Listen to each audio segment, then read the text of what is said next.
Hello. So tonight I have felt sort of this shift occur. Today, waking up the same thing, going to do similar things, wrote myself a list of things that I need to do and get done, that we need to get done. Did some things, accomplished some things today, used creative energy to plant some garden and just prepare for the coming weeks and months, because we just really don't know what's going on. And in my card pulling this morning, one of the things that I noticed was the last thing that I do before I go to sleep is check some sort of social media, whether it be email or Facebook or TV, PVR stuff, any of that kind of stuff. So technology. I leave the world with technology, and then first thing in the morning, I'm, blindly scrambling to reach for it, and I don't even know why, because there's lots of time in a day that one could do that. So it doesn't need to be the last thing we do and the first thing that we do. And I know for me, it's a habit, possibly an addiction, and of feeling connected or plugged in, or in need for some titillation or some sensationalism. And and this morning I started thinking, how can I do today differently? So I didn't touch my phone, and other than the clock part of it. And then I started thinking I need to do something about that. But that aside, I got up, I came outside. It was beautiful outside. There's some beautiful fresh air to breathe. I don't drink coffee, but you could if that's your morning ritual. But I came outside and I just took some time. I took some time to ground. I took first thing in the morning to actually get grounded and centered, and then pull my cards and then start my day. Instead of sort of coming to the cards as just something I put on a list and it's something that I do during the day. It's actually a ritual. There's actually value in that.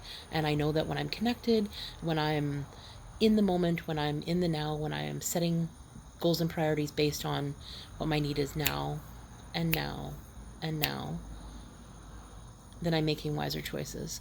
And so, and it's a feeling in my body that is definitely more relaxed, more calm, more peaceful. And when I'm peaceful within, then I have that experience outside of myself. So this morning's card reading, the first card is called Riddle Fisher. Divination, divine, basically, seeking out and finding answers. Divination. I don't know why I can't say that word. Her quest is to find the missing pieces, information you seek. Note where she searches in the deep caverns, in the ancient places in your emotions of the past and in your DNA. Searching the deep caverns of earth, the place where our truth can be hidden as more and more emotions pour forth. Hiding in the depths, the truths, the answers we seek. Her role is to patiently, with intent and focus, find answers to some of the most perplexing questions currently facing us, taking you into the depths of your unconscious mind, memories of this lifetime and one's previous, of your fairy patterns that will lead you to something vital in understanding life's puzzle. Issues coming to the surface, avoiding going there, avoiding exploration due to fear, finding answers to questions. And I think that, quite often I've stayed in that state of fear because it was safer to do so, because when I explore my emotions and feelings, I actually have to take a look at them, and sometimes that can be work. I didn't start pushing those things away and not wanting to take a look at them for no reason. They're painful. There's a whole bunch of things around worth rolled up into that, and it became a habit just to another day. No, not today, another day. Some other day, somewhere in the future from now, I'll, take a look at that or make the changes or, visit those depths that we are called right now, in my opinion, to go to, so that we can start to cultivate and really suss out what our contribution is to the bigger picture. and when we hold that vision, and we can see it happening all the time with this community piece. I'm seeing hearts around the world spreading by thousands and thousands and thousands, faster and faster and faster every day, multiplying in exponential order, just like COVID-19. It's an intention that we set. It's spreading. It's actually flourishing over the globe. And so when we get in line with what we want to create, it expands, and I expand with it. So this morning, the second card that I pulled was called Light the Darkness. It's Ancestors, Ancestral Line, and Generational Shift. And that card's always been meaningful to me because my personal spiritual path, really started back when my dad got sick about 22 years ago with cancer. Him and I did not have a good relationship. And when I learned that he was leaving, I started telling myself some hard truths about what I wanted our relationship to look like, and that it was important to me that when and if, at that point in time, because I didn't know, he left, that I wanted us to leave better than what we were.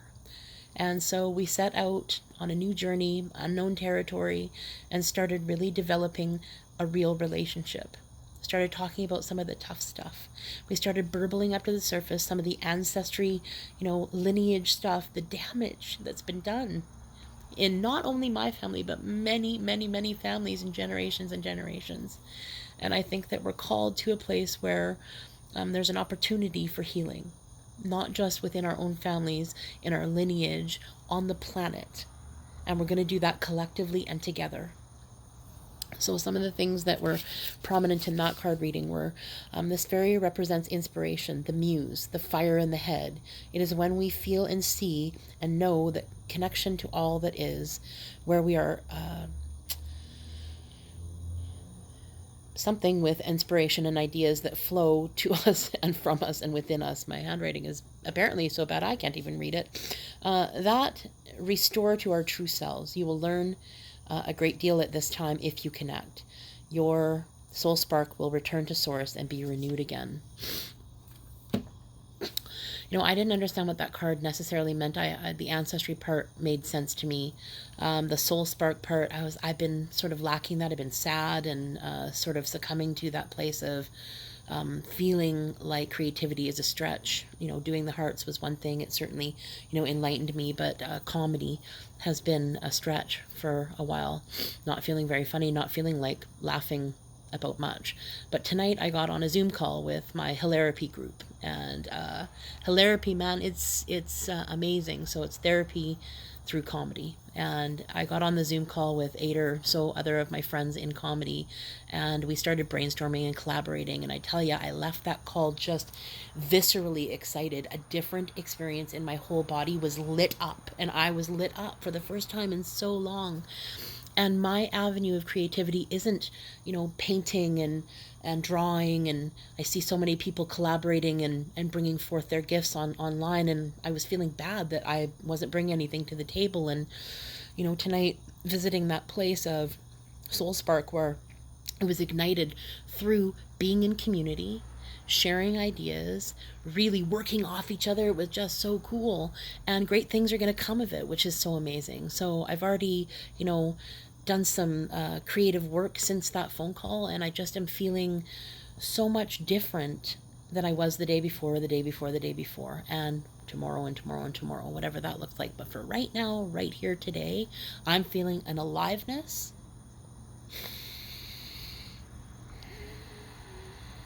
and some sort of peace and calm that feels more aligned with what I want to see, what I want to create. And I love that just by taking one step after the other, tomorrow will come another answer, another shift, another opportunity to take a look at something a little differently, maybe another, chance to be up against your stuff. And maybe it's like even, in that place of still going to that place, but being able to move yourself away from there and come back to love, creativity, music, all the things that are important, whatever that looks like to you. Spread that, spread more of that, do more of that, participate in all of those ways, and know that your contribution matters no matter what it is. Every single one of you, every single one of us has something special to offer. And if something is said or you resonate on some level, then that gets your juices flowing. And we are all in this together, and we are helping each other. We are supposed to be inspiring each other to create change. And I look forward to what that's going to look like in the future. The third card was a repeat again, Merlin, the Merlin. Guidance, mentorship, teacher of the old ways. You know, it wasn't until I got into the collaboration with others where I was in a like-minded space and I could see this idea, you know, create the spark and create another spark over here for this idea. And it was just like this pew, pew, pew, pew. It was energetic. It was collaborative. It was effortless, and it was honoring. And one of the things that I really loved about my time in therapy with Hilarapy, when it was addictive comedy, I think Hilarapy is a way better name, way more suited for what they actually do, which is create healing through learning how to process and make a contribution in laughter, creating laughter out of stuff that, you know, normally wouldn't be that funny. Mental health, you know, whatever that looks like for you. Mental health for me has been a huge key in releasing some of my fears, some of the toxic build up, and allowing myself to step more into all of who I am. And my invitation is that do one thing today. Do one thing today that allows you to know that you're taking one step towards something, whatever that is. And if it's even taking a step towards getting more clear about what that looks like, that's okay too. It's all okay. We're all in this together. I hope that you send love out to the planet all day long because it sure needs it right now. I love you all. Good night.